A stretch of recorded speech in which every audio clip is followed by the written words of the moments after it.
मेरा time table इस प्रकार से रहता था कि मैं कोशिश करती थी यूजुअल डेज़ में कि मैं एटलीस्ट 8 आवर्स या कभी कभी 7 या 9, तो 7 से 9 आवर्स के बीच में मेरा डेली बेसिस पे रहता था। लेकिन जब पेपर पास आने वाला होता था, शुरुआत 2 महीने होते थे प्रीलिम्स या मेन से पहले, तो उनमें मैं 10-10 घंटे डेली करती थी। और जब एकदम पेपर पास आने वाला होता था तब मैं 12-13-14 जितने भी हो जाए, मतलब मैक्सिमम घंटे।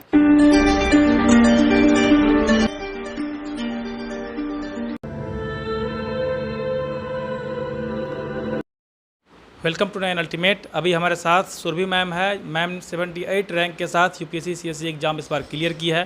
तो मैम से जानने वाले हैं कि मैम ने कैसे तैयारी किया, कैसे कैसे पढ़ाई किया, मैम बिना कोचिंग के जो है एग्ज़ाम क्रैक किया है। तो इन सब पे भी बात करने वाले हैं। यदि आप लोग नया है तो चैनल को सब्सक्राइब करें और अब तक बने रहे। सबसे पहले मैम आपको बहुत बहुत बधाई। Thank you sir, thank you. Ma'am ये एग्ज़ाम क्लियर करके कैसा फील कर रही है आप? बहुत ही अच्छा लग रहा है, रिलीफ भी है कि और नहीं पढ़ना, क्योंकि 3-4 साल हो गए थे पढ़ते हुए। बाकी बहुत ही अच्छा है, क्योंकि जो मेहनत हम करते हैं उससे अगर रिज़ल्ट मिलता है तो बहुत अच्छा लगता है। मैम अपना एजुकेशनल बैकग्राउंड बताइए शुरुआत से। जी, मैंने स्कूलिंग यहाँ गुडले पब्लिक स्कूल दिल्ली में है, स्कूल शालीमार बाग में, वहाँ से करी थी। और उसके बाद इंजीनियरिंग मैंने बीटेक में करी है आईटी में, Maharaja Agrasen institute of technology से। बस यही रहा। अच्छा, तो कब आपके मन में आया कि सिविल सर्विस एग्ज़ाम का तैयारी किया जाए?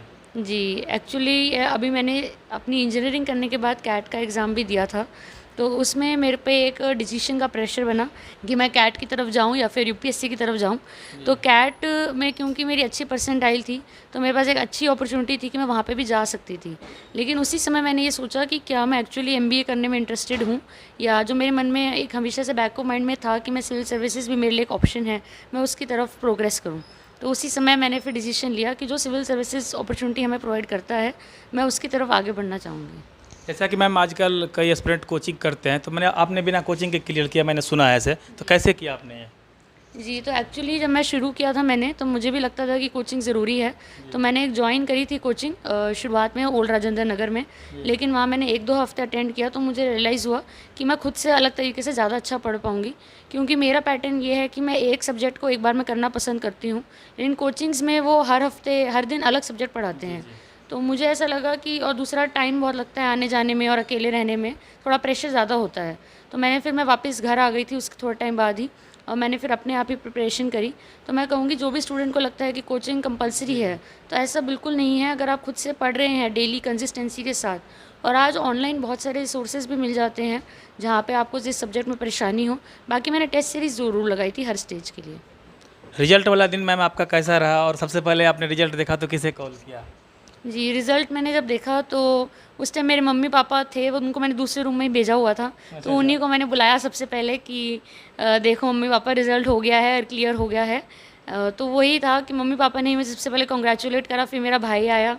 तो हम परिवार में ही हमने सबसे पहले करा। फिर मेरी एक फ्रेंड है, उसने मुझे विश करा। उसने मुझे पहले ही एक्चुअली विश कर दिया था, कॉन्ग्रेचुलेशन। उस टाइम मैंने रिज़ल्ट देखा नहीं था क्योंकि मेरी पीडीएफ लोड नहीं हो रही थी। फिर एक-एक करके सबको, रिलेटिव्स जो होते हैं और बाकी फ्रेंड्स, उनको बताया मैंने एक-एक करके। इससे पहले मैम आप टॉपर के बारे में क्या सोचते थे? जैसे कि आपका टॉप 100 में रैंक आया, तो इससे पहले क्या सोचते थे आप टॉपर के बारे में? इससे पहले मतलब जैसे नहीं हुआ होता है तो कभी-कभी तो लगता है कि क्या हमारा होगा या नहीं होगा। कभी-कभी मैं सोचती थी कि कौन होते हैं टॉपर, मतलब कहीं अलग से आते हैं क्या? कि लेकिन अब जब मैंने क्लियर करा है तो मेरे पास कोई पर्सनल ऐसा नहीं है, कोई मेंटर था या मैंने कोई कोचिंग करी, मैंने सारा अपने आप किया है।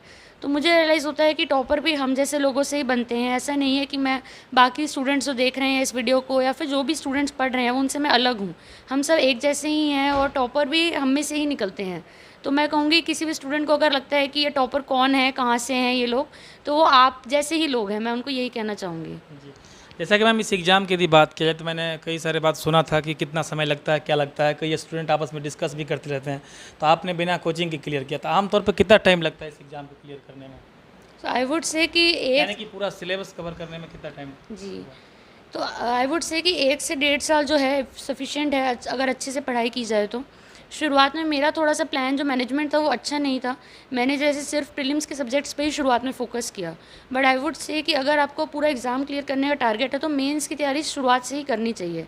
मतलब ऑप्शनल के अलावा जीएस 1, 2, 3, 4 और एसए, इन पे भी अगर फ़ोकस किया जाए तो 1 से 1 एंड हाफ ईयर में पूरा हो सकता है।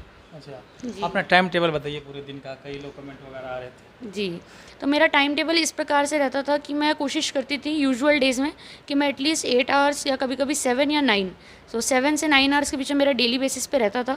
लेकिन जब पेपर पास आने वाला होता था, शुरुआत 2 महीने होते थे प्रीलिम्स या मेन से पहले, तो उनमें मैं 10-10 घंटे डेली करती थी।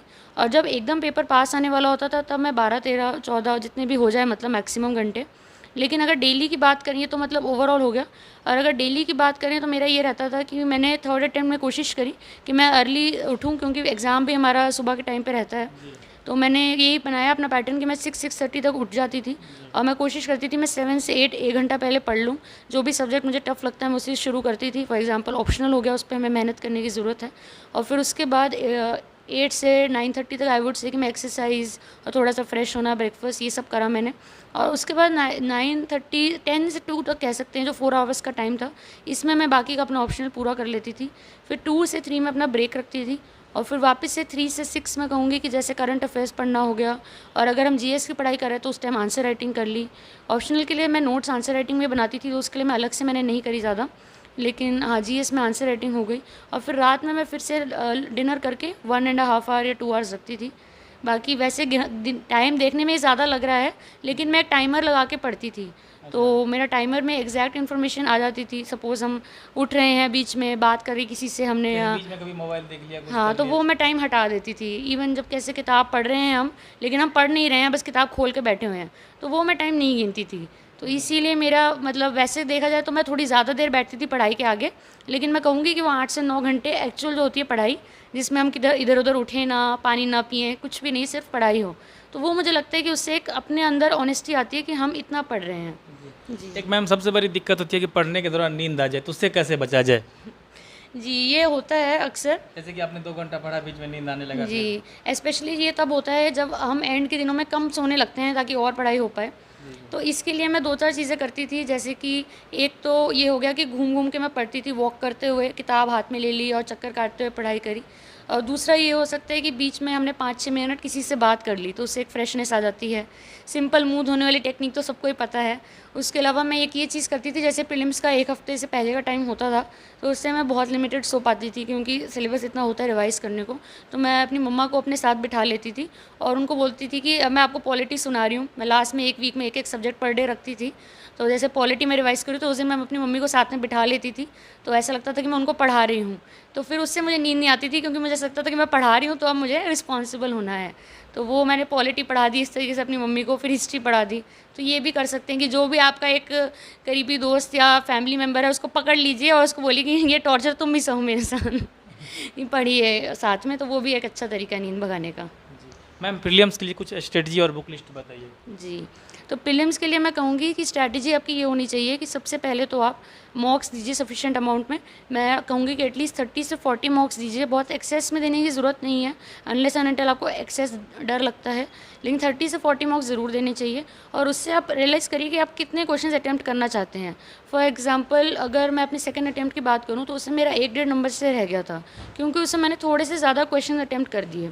तो मैं कहूँगी कि आप ऑप्टिमम नंबर पता करिए कि कितने आप अटैम्प्ट करके सबसे अच्छा स्कोर कर सकते हैं। जैसे इस बार मैंने सिर्फ 80 ही क्वेश्चंस अटैम्प्ट करे, पर मेरी क्योंकि एक्यूरेसी ज़्यादा अच्छी थी तो इससे मेरे काफ़ी अच्छा स्कोर बना सारे प्रीलिम्स के कंपैरिजन में।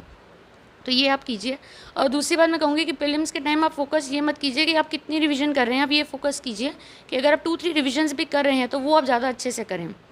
एंड उसके अलावा अगर प्रीलिम्स की बुक लिस्ट की बात की जाए तो ये रहेगी कि पॉलिटी में एम लक्ष्मीकांत हैं हमारी, हिस्ट्री में मैंने स्पेक्ट्रम रेफ़र करी थी, ज्योग्राफी के लिए जो क्लास एनसीईआरटीज़ हैं 11th एंड 12th की, और मृणाल सर की वेबसाइट पे एक रजता नील मैम करके लेक्चर्स हैं उनके, वो मैंने देखे थे।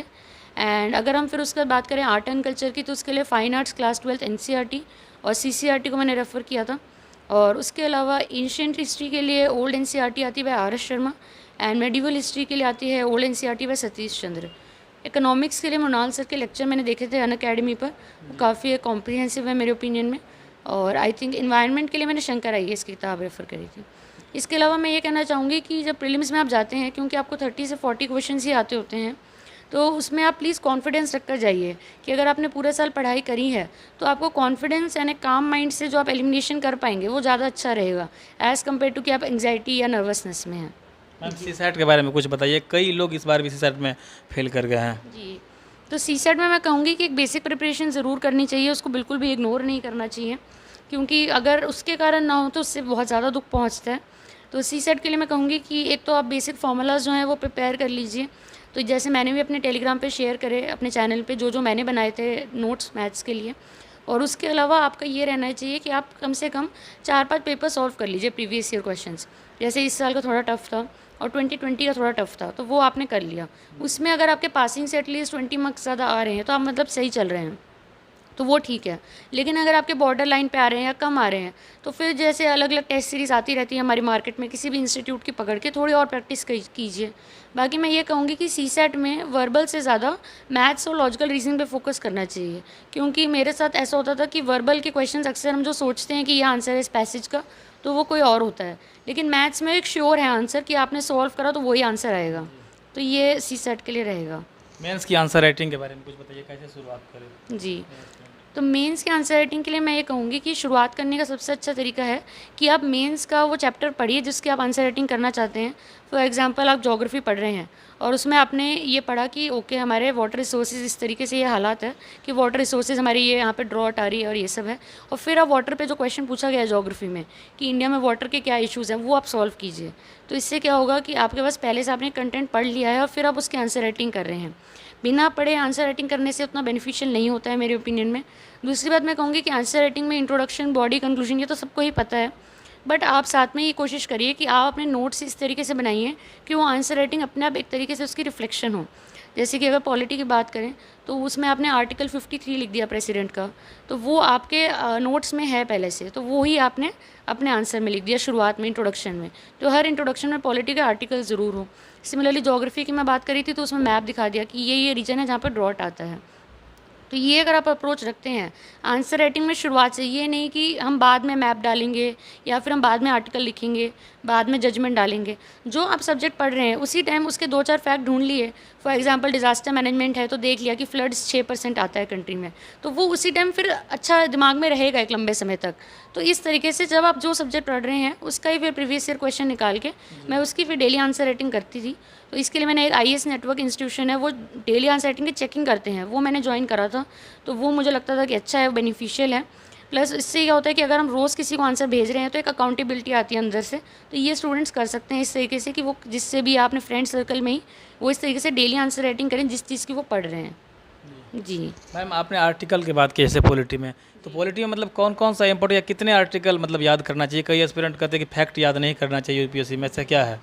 नहीं, मैं ये कहूँगी कि ऐसा नहीं है कि फैक्ट नहीं याद करना चाहिए, बट हर चीज़ की एक लिमिट होती है। तो जितना आपको लगता है आप उसके लिए प्रीवियस ईयर क्वेश्चंस को एनालाइज़ कीजिए। इनिशियली मेरे साथ भी हुआ, मैंने थोड़े ज़्यादा फैक्ट इकट्ठे कर लिए थे, लेकिन मैं कहूँगी कि उसके बाद आप अपने उनको कट कर दीजिए, मतलब कि अपने में मार्क कर लीजिए कि मैं ये वाला इंपॉर्टेंट है। तो ये पता चलता है प्रीवियस ईयर क्वेश्चन को देखकर फर्स्ट ऑफ ऑल। और पॉलिटी में आर्टिकल्स में कहूँगी इंपॉर्टेंट है, इंपॉर्टेंट चैप्टर्स के आप लर्न करिए।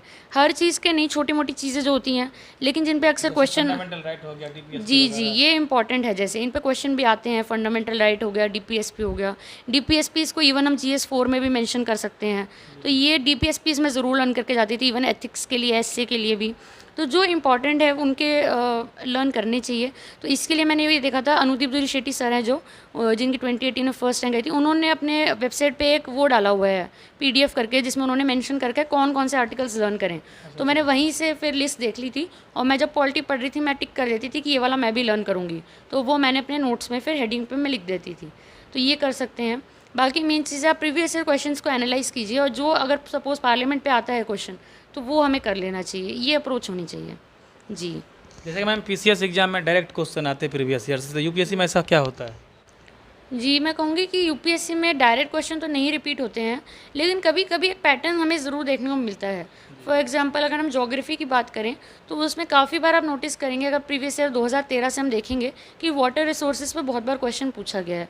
सिमिलरली अगर इकोनॉमिक्स की बात करूँ मैं, तो बहुत बार ये पूछा गया है कि इंडिया एग्रीकल्चर से सीधा सर्विस सेक्टर में कैसे पहुँच गया, या फिर LPG जो रिफॉर्म्स लिए गए थे 1991 में, उससे हमारे देश पर क्या प्रभाव पड़ा। तो ये ऐसा टॉपिक है कि हमें समझ आ गया कि UPSC पूछता है, तो इस पे हमने प्रिपेयर कर लिया। तो मैं ये तो नहीं कह सकती कि रिपीट होते हैं, बट हम एक ट्रेंड समझकर आगे के लिए प्रिपेयर कर सकते हैं। ऑप्शनल में भी कभी कभी ऐसा होता है कि रिपीट हो जाते हैं कुछ क्वेश्चंस, तो ये प्रीवियस ईयर क्वेश्चन एनालिसिस करके होता है। तो अगर हम एनालिसिस करते हुए चलेंगे तो ऐसा नहीं होगा कि जब हम पेपर देने जाएंगे तो हम अचानक से हैरान हो गए कि ये क्या आया है। थोड़ा सा आइडिया बन जाएगा पहले से।